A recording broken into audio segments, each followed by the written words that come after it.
That should make you laugh. I didn't even have my microphone on. So when I say we stream live and unedited, here we are, and you're welcome. So this is the Make It Count podcast. If it's your first time tuning in, we interview people who've built things, whether it's people, businesses, enterprises, and they take the opportunity to serve and share that journey with you. If that's something that interests you, please make sure to subscribe, because the more people that we can put eyeballs on the podcast, the more we can serve. With that said, let's talk about today's guest. Today's guest is Rob Duve, father of five and founder of DadGrid, a support network built for single dads doing the real work of leading their families while also rebuilding themselves. Rob's mission is personal. He's helping fathers strengthen the emotional resilience, financial stability, and community connection their families depend on. This conversation is about fatherhood, responsibility, rebuilding, and what can happen when a hard season becomes part of how you serve other people. So, Rob, welcome to the podcast. Thank you, Tanya. I'm so happy to be here. I really appreciate the invite today. Oh, yeah, of course. Now, for people who don't know Rob Duve, tell them a little bit about you. Oh my goodness. Well, I think you kind of hit it on the head. I think first and foremost, I'm a father of five incredible kids. I'm Yeah. so blessed. My oldest actually just turned 19 on this past Tuesday. So I Aw. have two boys, 19 and 17, and then I've got three girls, 14, 11, and 9. So definitely keep me busy. I have been involved in financial services for many, many years now. I work for a strategy called MPI that helps to bring financial abundance and compounding opportunities to people. I got involved a couple of years ago in a real estate group that we're both part of with Pace Morby, and I've been able to experience huge, uh, mind blowing for me, eye Yeah. opening, like level shifts in my perception of the world. And it's brought me to do really cool things like get involved in international land development down in El Mhm. Salvador, working with some folks on tokenization of real estate. I was able to go to Davos and attend the World Economic Forum here this a Yeah. couple of months ago. A lot of really cool things that have come through that. Apart from that, I have actually found myself as a single father here over the past few years. Have had an incredible parenting partner. We were together for almost 20 years, and seasons shift, things change, and I found myself as a single father of five. And so that really impacted me quite a bit and helped me to come to terms with a lot of things that I think I probably wouldn't have otherwise about Mhm. myself. A lot Yeah. of times, us guys, right, we're told to rub a little dirt in it and pick ourselves up and keep moving forward. And there's a lot of great things that can come through that, and there's also a lot of kind of limiting opportunities that it creates for real connection and growth. And so I've been super grateful for the journey that I've been on and for the kind of the healing and the growth that's taken place that I feel like has created additional capacity in my life to welcome in all these other cool things that are going on. I think I'll share one kind of funny thing I wasn't planning on sharing, but I Yeah. will. We're getting ready to take my family to North Carolina next week. My 14-year-old is an incredible ninja warrior, and Oh. they have the world's championships there in Greensboro next week, and Mhm. so she'll be competing there. And she had asked me because I would go to her practices and stuff, and she's like, "Dad, why don't you just do this with me?" And so I jumped in, and I've done like three competitions total ever in my Okay. life. And I don't really practice as much as I should, but somehow I made it to Worlds. So I'm also going to be competing with her next week. So just for fun, just for No, fun. I have never missed a season of American Ninja Warrior. I Yeah. love the culture, right? If you think about a community, like we have our real estate community, Hmm. American Ninja Warrior, to me, the optics are it's a community of how to do things. It's about endurance and it's about perseverance. And you watch them really cheer each other on. And if you watch the audience during an episode, you'll see the same person in 4 different t-shirts because as it goes on stage, they put that person's t-shirt on, right? And at the end Yeah. of the day, this really is a competition for a prize, a money prize. Mhm. What have you found being on the inside of that to be what you weren't expecting going into that community and competing? Yeah, well, you're absolutely right. There is so much support, and I love that about this environment. Mhm, My daughter, she's into a lot of different things. She also does dance. She's very mhm. talented with that. She does musical theater. She does various things, and I can see in different communities. They have that dance mom show. Like, there's a Yeah. reason for that, right? Like, Yeah, it really is a very different type of community when we're in the Ninja Warrior space. And I want to say first and foremost, I am not going on American Ninja Warrior. I'm not, don't see myself at that level. okay, But this is an awesome opportunity to connect with my daughter and just do something that she loves and support her along the way. I yeah, have felt that, and every time that I've competed, I'm definitely not up there with some of those other coaches and folks that actually are in this.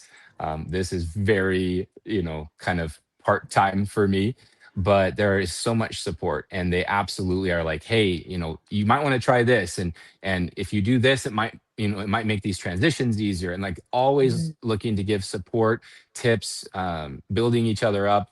I got to see firsthand with my daughter just how it has continued to shape her level of sportsmanship yeah, and the way that she interacts with the other competitors. She's actually really good. She's first in the territory here in the Rocky Mountain region, we call it. And just every time when she gets up, she's there to console the other person when they're having a hard time, to make sure that she's supporting. And it's just really great to see just what you're talking about, that inclusivity, that unity. Everybody's kind of working to support each other on the way up. yeah. So with your daughter, because clearly she's been competing a while, what the other piece is that they give them a platform, right, to push a passion or a purpose. What is your daughter's sort of like the t-shirts and what is her mission when she's competing? Well, like I said, this is not American Ninja Warrior. So Okay. World Ninja League is what it's called. And so it doesn't have some of those same pieces. But what I can say about Ella, my 14-year-old, Yeah. I can say that I have never met anybody that is so mindful of everyone around her and how she's able to show up and connect people. So she Yeah. has this awesome friend group that spans, I don't know, probably about 20 girls that are pretty close. Yeah. But what's so interesting about it is there's really kind of like three friend groups, maybe four. And she's like the connector for all of them.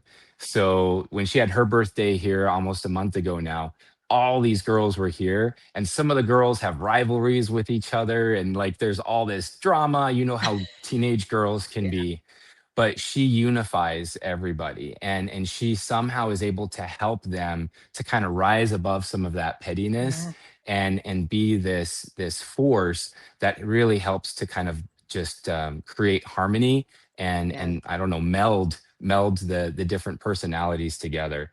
And so she's always looking to include, she's always looking to support, and I really appreciate just her kind heart and her nature. Yeah, and we're gonna we just it popped in and clearly I want to get on DadGrid and all that too. But blessed in the Beatitudes, right? Of Matt, the Hmm. book of Matthew in the Yeah. Bible, blessed are the Blessed are the peacemakers. peacemakers. Yeah, And that's for different than a sure. peacekeeper, Yeah. right? Peacemaker Yeah. is an active, you are doing something in order to create inclusion and unity. That is so cool. Rob, thanks for sharing that. And again, my apologies. I kept going to American Ninja because it's like, oh, ninja, ninja. That's all I could Yeah. hear.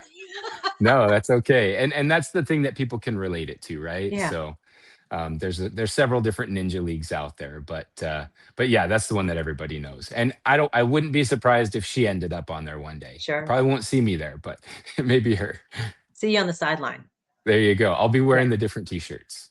exactly. So tell us a little bit about where your sense of responsibility comes from. I think you covered a little bit in your who you are, but I'm sure there's some Yeah. defining. Well, so I actually got started at a young age. I definitely attribute it to my dad. He is one of the hardest workers that I know. And when I was 5 years old, he was an entrepreneur from, before I was born, Okay. and he had lots of different businesses and endeavors that he was involved with. He had a huge like security guard company that he built up from like 20 employees up to 300 employees, the largest here in Okay. Arizona back in the day.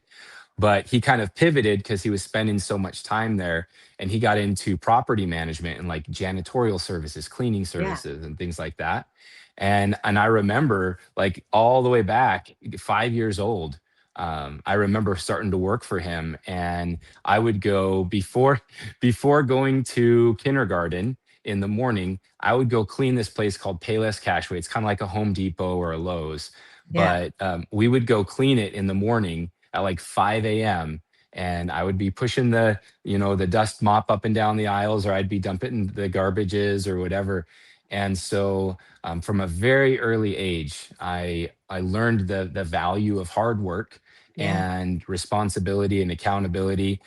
When I was like 8 or 9 years old, he was having me run a crew, like a cleaning crew, Oh, that he had wow. out on job sites.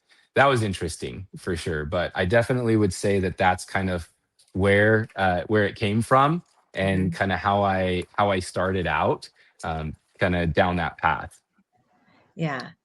Well, with that responsibility piece, earlier also you were talking about your capacity has increased, Hmm. right? If you look Yeah. at the last 2 years and the things that you've been building and accomplishing, how many years prior do you think it took of equal amount of accomplishment, if you will, and building? So, like in 2 years you did. I'll give you an example for me. I worked on retiring my corporate career for 6 years.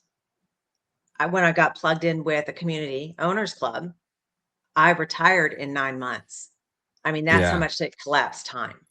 Yeah, well, and I think along with that, so I'm wearing. You mentioned beforehand, I was wearing the MPI shirt today, Yeah. but there's like the logo actually has like this curve that goes up, the Yeah. compounding curve, and I think that that is very relevant here, where you start to put in effort and you really don't see very much, right? We talk about consistency, we talk Yeah. about the importance of showing up every day, and you don't really see hardly any growth.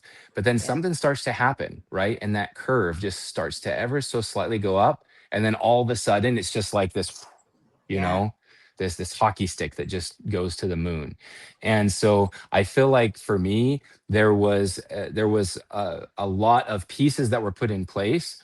But in terms of the exposure piece, I would probably say that, to be perfectly honest, it was truly the process of going through divorce that really Mhm. caused that pivot to occur for me. Yeah. And I wish that there was another way to have had that growth. Like I said, I truly believe my parenting partner is an incredible person, and I truly want her to find all that she's looking for in Sure. life. But through that, it really made me have to look at myself in the mirror. Coincidentally, that's the first step in the battle plan for DadGrid, is looking in the mirror at yourself. Yeah. But it really caused me to take a hard look at myself and what was going on in here. Mhm. And the journey really started with my emotional healing. And I would say that for me, that process of awareness, it was probably a good year or so before I even could get to a point where I could believe that certain things were possible. Oh, And yeah. so, as an example, and I think this would be relevant for a lot of the dads out there, I actually struggled my entire life with my sense of self worth. I think a lot of high performers have a similar type challenge, where we never feel like we're good enough. We never feel like we do enough.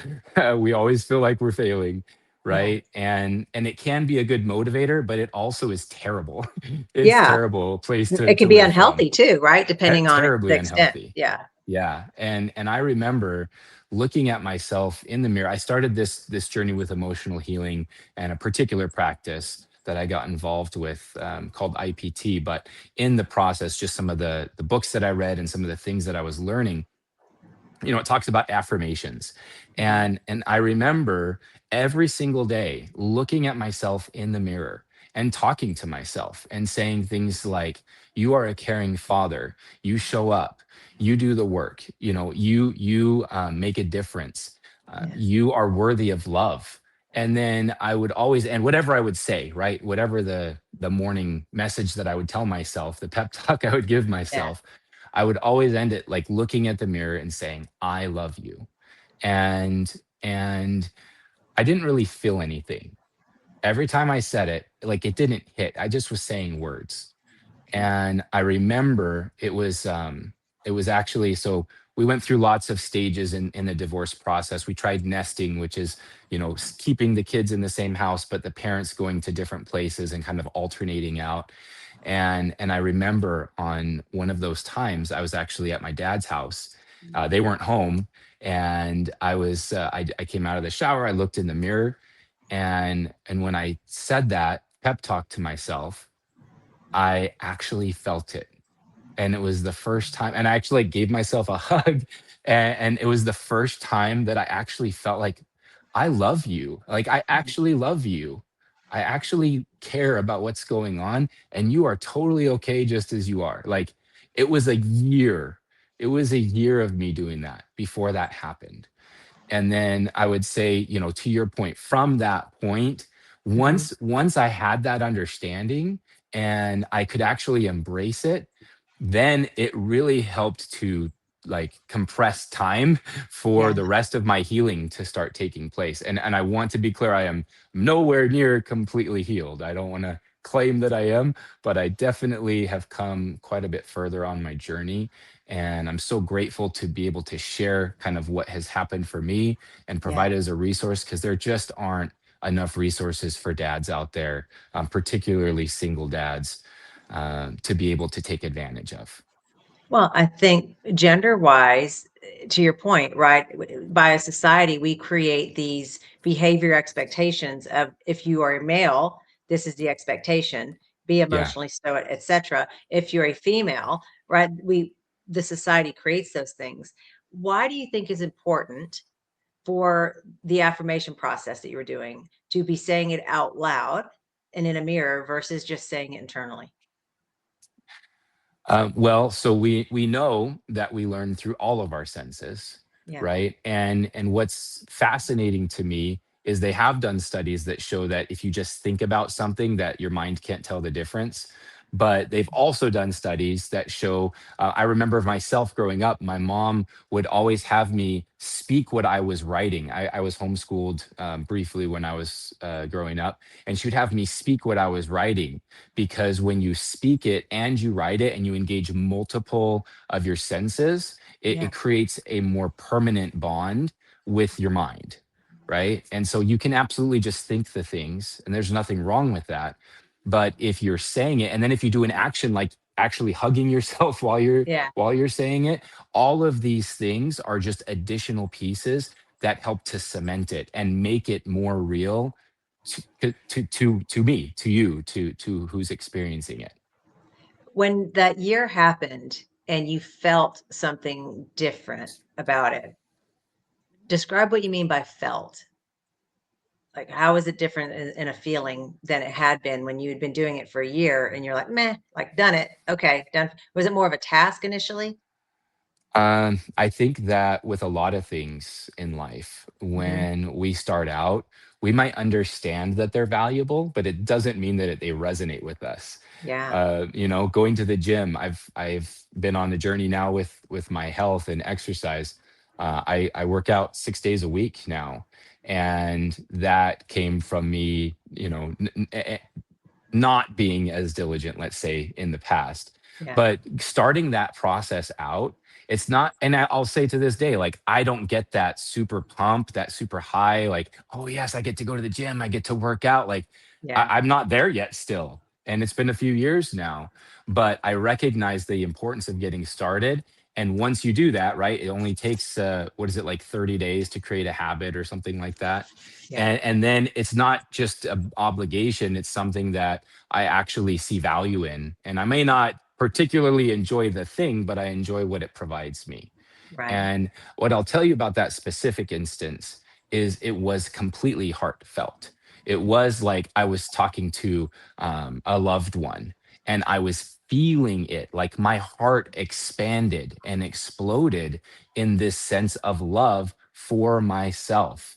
And that I was just accepted. I broke down crying. Like it was Yeah. really, really powerful for me to have that experience. And it wasn't just like saying words into a mirror. It was like feeling and believing what that those words were true, knowing that those Yeah. words are true. I think that's probably what it was, is that I knew that I was loved, that I Yeah. loved myself enough, and that I had gotten to that point. And I will tell you, and I'm grateful we started this with a prayer before we came on stage.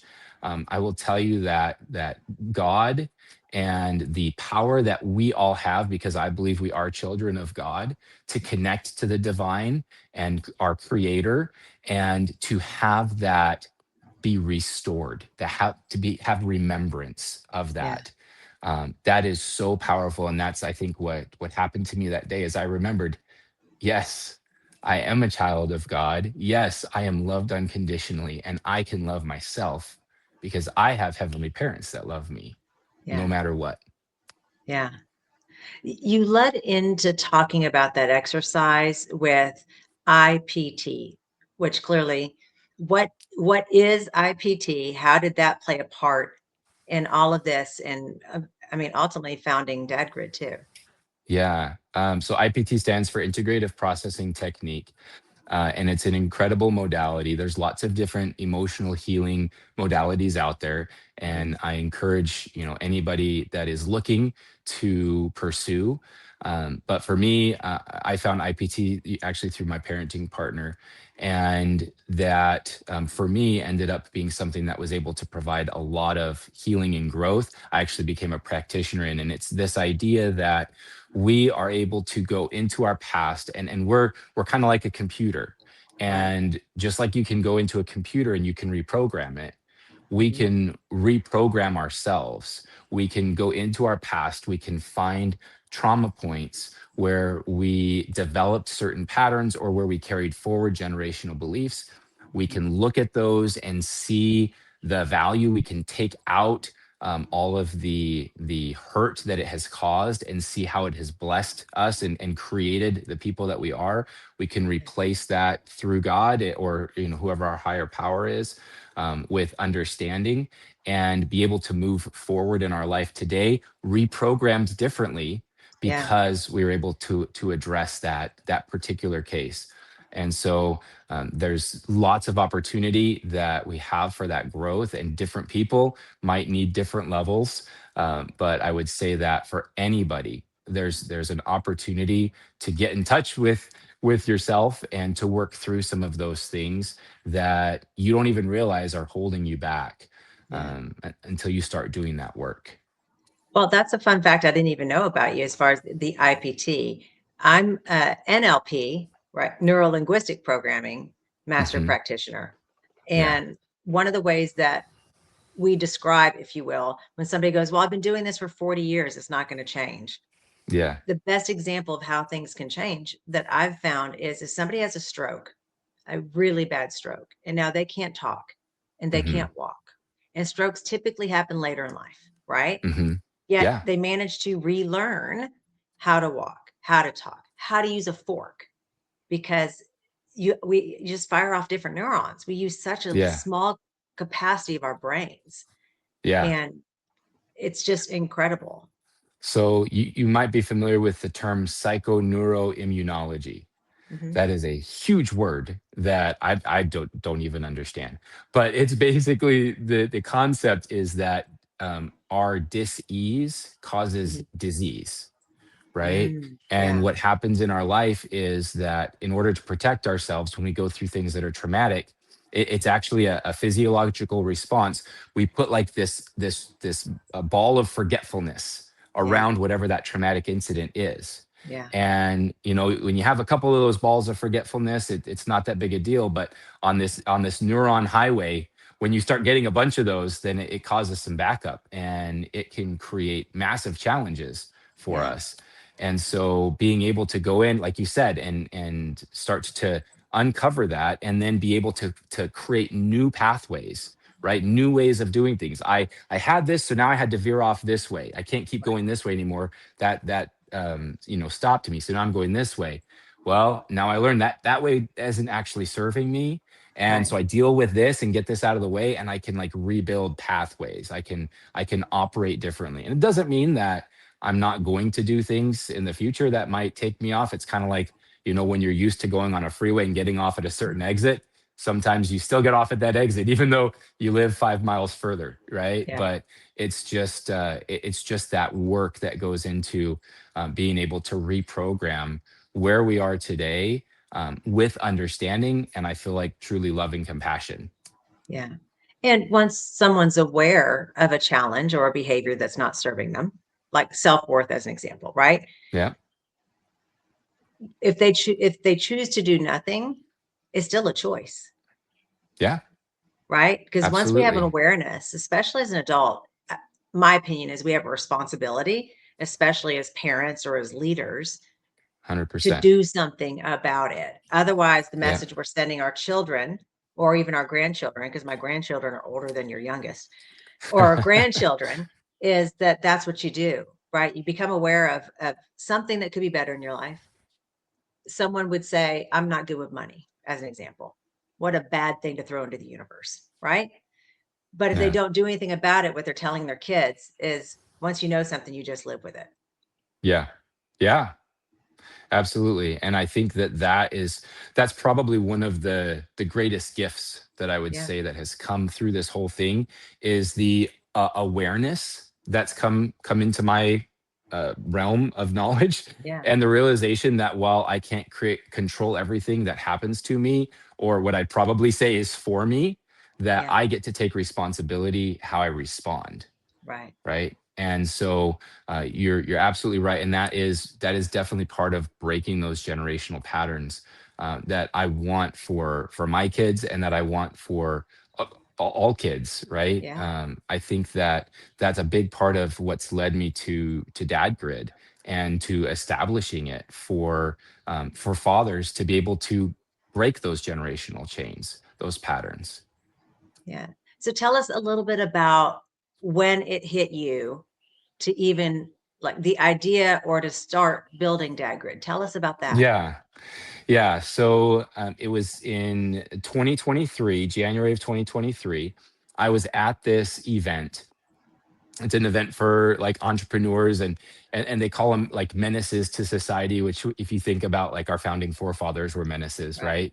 To the crown. And so it's about making a difference because you need to, because Yeah. it's timely. And so I went to this event, and the key speaker was Ed Milet. So I there to go hear Ed Milet, incredible person, and I'm confident that his stories around his interactions with his dad, and actually some of the things with his own kids, with his daughter, I'm sure that put me in a mindset that I was Yeah. more prepared for what was coming. But I don't even remember the person's name. It was one of the other speakers, and it wasn't even like a revolutionary message, but I feel like I was just in the right mindset to Hmm. receive this idea of like, if not me, then who? And Yeah. if not now, then when? And at that time, I was struggling. It was kind of the more beginnings of the process, right? And I knew that I was this father of five, that was going through a really rocky time with separation, and I had this thought at the time. I was like, why aren't I why aren't I sharing out what my story is? Because I'm a good Christian father. I'm trying to do all of the right things. Why is this happening to me? What is going on? My world is being destroyed. That's what I felt, right? Sure. And why aren't I sharing this out to other? Because I'm confident that there's lots of other Christian fathers that are suffering with this, and they're just as confused as I am. And maybe some of the things, I had just started IPT, for example, at that Mhm. time. I just kind of gotten into it for a few months, and I'm like, why aren't I sharing some of these things out? I need to share these things out. And even though that realization came that I needed to do something, implementation took a while. Sure. And I still was kind of with that, even though I knew, like, if not now, when, if not me, who. It was like, well, I need to be doing this stuff so that can be me, Mhm. right? Instead of really grasping it. But that's when it all started. And so from that point, then, like we were talking about before we hopped on, I found Pace Morby's community and the owners club that we're a part of. And there's this thing around a Mount Everest, which is basically, what is your, like, big, hairy, audacious goal that you want to do to change the world, right? Not to make yourself more money, but like to change the world. And it really came to me that the opportunity that I had had to share out as a just a regular dad. I'm not some sort of specialist. I haven't spent years studying. Who am I to share anything? And yet I'm a dad who cares about his kids. I'm a dad who shows up every day. I had the opportunity to be the primary parent of our kids for the first couple of years of our divorce, and the opportunity that that provided me to understand the real life challenges. Like, you don't get to go and hide, right? Yeah. You have to show up and you have to deal with it. And yes, I'm working on my own self, but I'm also raising these kids. And it's my obligation, it's my responsibility, and the duty that I chose, right? Yeah. I could have shirked that duty, but it's something that I chose. And so if I chose it, then why wouldn't I go all in with it?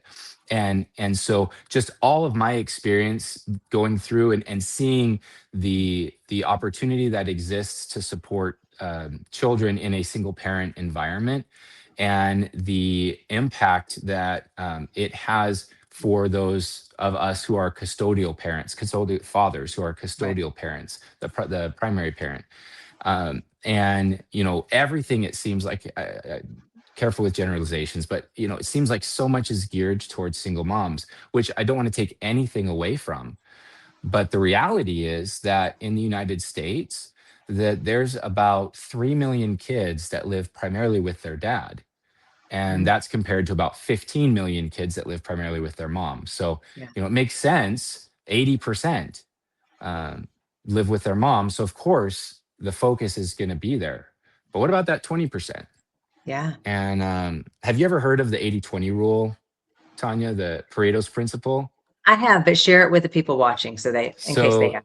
yeah, so basically the idea is, and this spans any kind of area of your life, that 20% of your effort creates 80% of the results. 20% of the people in your company are going to create 80% of the profit, right? Yeah. 20% of the things that you're doing each day are creating 80% of your growth. Just like that idea. Yeah. And when I started looking at the numbers, when I started looking at just what we know that, and it's not exactly 80, it could be 72 or 83, or, but approximately 80% of kids who struggle with, dropout, high school dropout, teenage pregnancies, repeat arsonists, violent offenders. Like, if you start going across the board, 80% come from homes that don't have a father figure, a Mm. regular father figure in their life. Yeah. And so in my mind, when I started looking at the fact that 20% of single parents are fathers, and 20% of the kids out there are being raised by their fathers, what sort of opportunity exists for societal systemic change Yeah. if we empower those dads with the tools and resources that allow them to increase their emotional awareness, their financial abundance, and their community connections? And so that's really kind of where all of this started coming together for me. Mm. And I realized that what I wanted to do, I am not the person. I don't need to be the person. Yeah. What I want to do, though, is I want to create, we're in real estate. We have the creative listing DadGrid.com Yeah. of single fathers or of fathers in general. For those of you that are not in our world yet, in 5 years you'll know what creative listing is. It'll be the main thing everybody uses. But right now, the MLS, right? Yeah. So if you're looking for a house and you want a penthouse suite downtown, you're going to go to the same site that I might be going to looking for a suburban home that's 2 miles away from the junior high. Right. So we're both going to the same site. And thousands and tens of thousands of agencies and realtors have their homes, their properties available on the MLS. And Right. everybody goes there because that's where you go when you're looking for a house, right? And my idea was, and it's not that there's like competition or anything because we're not looking necessarily for the same things. Right. Everybody can take advantage of that resource. And so I envision a similar type of opportunity, this online marketplace for dads that they're able to go to. And regardless of what it is that they're looking for, some dads, they might need emotional, most of us needs emotional support, but they Women might too. all women too. Yeah, absolutely. Absolutely. um but maybe it's just like they need a little bit of help with navigating their divorce, or maybe they need a support group, or maybe they need to find some housing that is friendly towards Mm, single fathers, or yeah. maybe they're struggling with food stability, with the impact that happens economically, financially, going Yeah. through divorce. Maybe they just need a hand up, you know and Yeah. so my idea with DadGrid from the beginning was, let's create this place where I can find whatever it is that I need and be able to benefit as a result. When I started my journey, I live in Mesa, but the Phoenix Valley, Phoenix, Arizona. It's the fourth largest city in the United States. And when I found myself going through divorce, I looked up in the different meeting groups and things like that, meetup and whatnot, like single father groups. I couldn't find anything. I found single mom groups, and I even Mm, reached out to them like, "Hey, do you know anything for single dads?" They're like, "No, we've never heard anything for single dads." But I just found it fascinating that in one of the largest cities in the country, that there was nothing. And thank goodness there are so many awesome organizations that have popped up here over the last few years here in yeah. the Phoenix area that do support nationwide. But it was just such an eye opener for me. And the same thing, even in church, right? I'm very a strong Christian, and I've been my whole life, and even in the church environment, it's like, well, if you have a single mom, well, they're all the ladies are there to help clean the house or bring over meals or watch the kids, but Yeah. a single dad, you can't have a woman in a single man's house. What would that look like? And this weird, even though we're all in this community together, this weird like separation that kind of occurs. Yeah. And it's like, because of the very moral fiber that we grow up in, it's like, oh, now I can't like associate with you. And so all these things that for me personally, I was just like, wow, I never would have imagined all these things. It really kind of shined a light to me on this need that Yeah. exists. And so I created DadGrid. You can go to it today, dadgrid.com, and we are building out this economy, this online marketplace, and making it available to dads.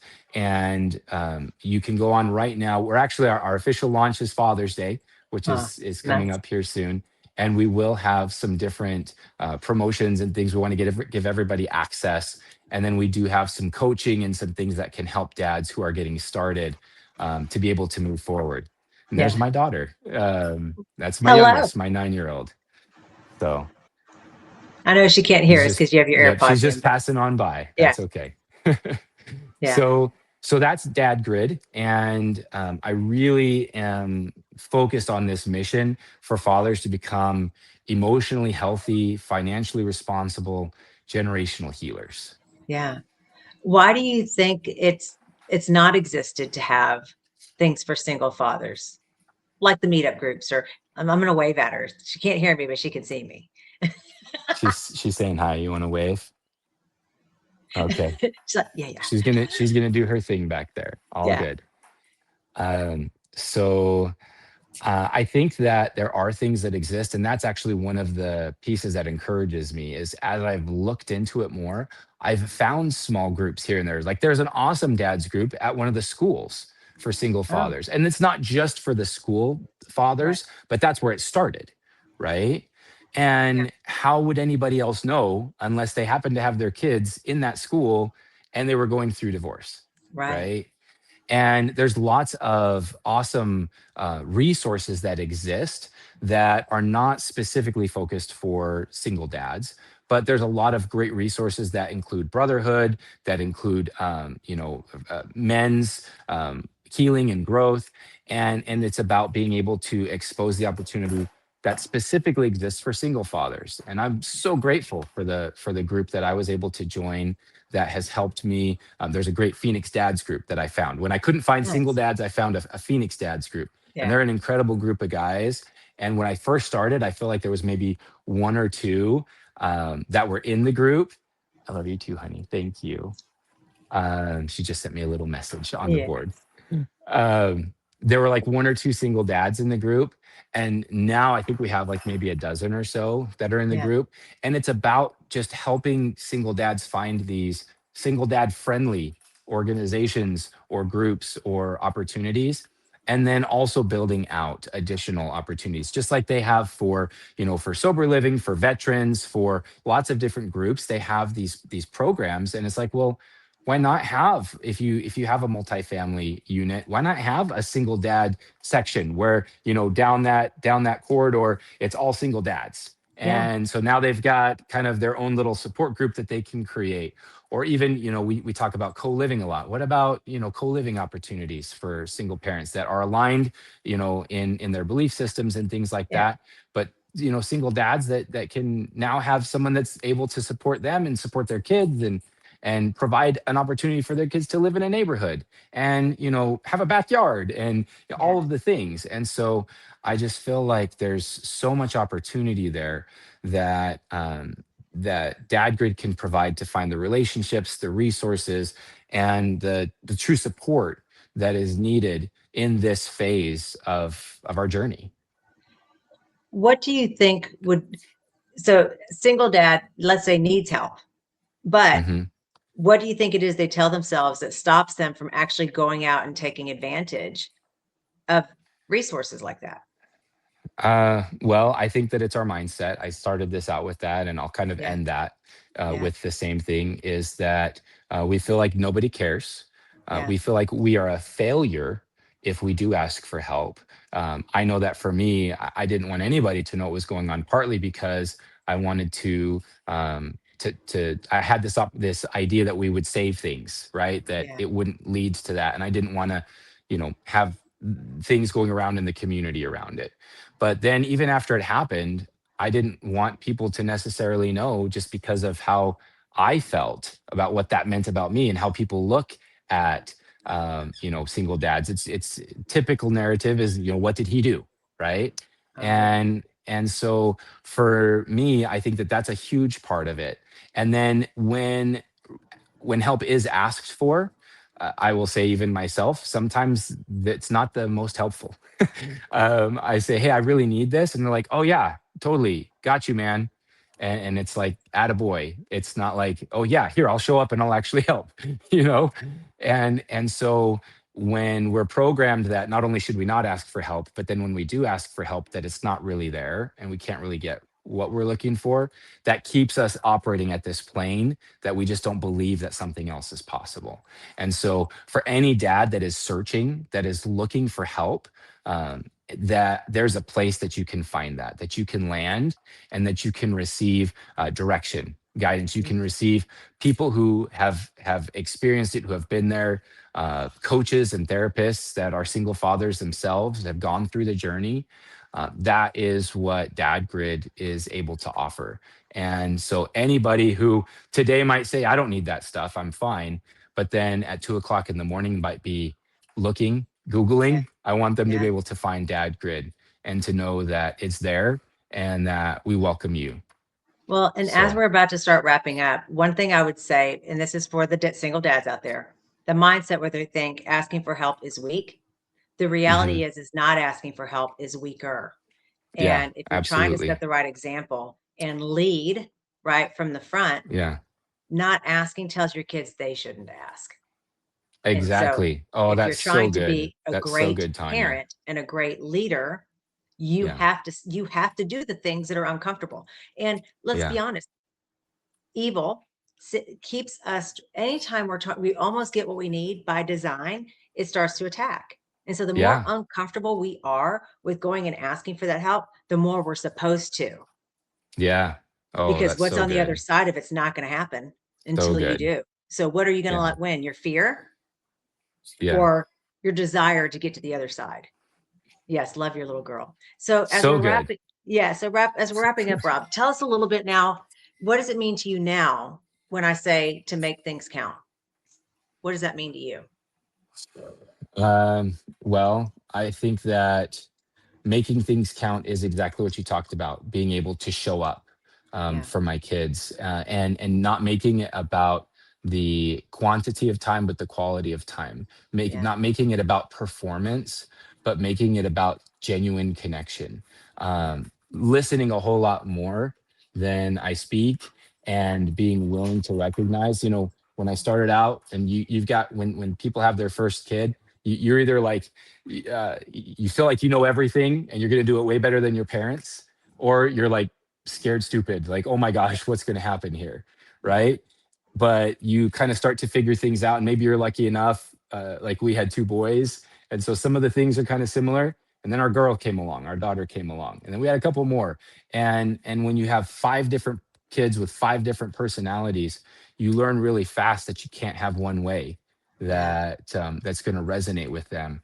And so for me, making it count means meeting them where they're at and really looking to understand. Doesn't matter where my lens is, yeah, looking to understand from their lens, and really how I'm able um, to not make it about me, to make yeah, it about empowering the next generation, yeah, to make it about them knowing that they've got a safe space, that they're loved, for them to know that they do have a connection to the divine, to God, and their creator can support, and that they can accomplish anything, because as they dream big, yeah, knowing that they can achieve those dreams, and knowing that it is possible to go after whatever it is you're wanting, so different.